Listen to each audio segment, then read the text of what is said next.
খাবারের সাথে না কখনো দামে কম দামে এগুলার কোনো প্রশ্নই আসে না। যখন কোনো কিছু আপনার খাবারের রুচি থাকে তাহলে দেখবেন খেয়ে তৃপ্তি আসে। যখন একটা কিছু আমাদের খাবারের চাহিদা হয়ে যায়, সেটা এবার শুটকির ভর্তা হোক, মাংস পোলাও হোক, এবার দামে কম দামি, তখনই কিন্তু প্রশ্ন আসে যে আমার রুচিটা কতটুকু এবং আমার খেয়ে পেট ভরবে কিনা।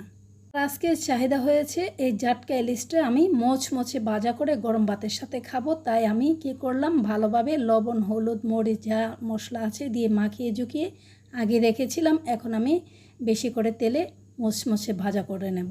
এই জাটকা ইলিশটার ওপর আমার দুইটা চাহিদা হয়, যেমন একটা হয় মোচমোচে ভাজা, আবার হয় এভাবে ভেজে আমি টক দিয়ে রান্না করি, যেমন পাকা তেঁতুল বা জলপাই, না হয় চালতা। এইগুলা টক দিয়ে রান্না করলে না তরকারিটা অনেক ভালো লাগে।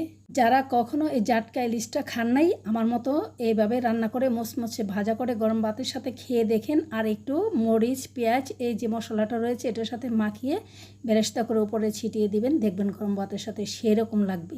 আর না হয় এইভাবে ভেজে টক তরকারি রান্না করে খেয়ে দেখবেন। কম দামি মাছ বিশ্বাসে আর হবে কত আপনাদের। আমি এই জন্য বললাম যে আসলে একবার ট্রাই করে দেখবেন, খুবই ভালো লাগবে। যখন এইভাবে আমি শুকনো ভাজিটা করি না, এমনি আস্তে একটা আগে খেয়ে ফেলি।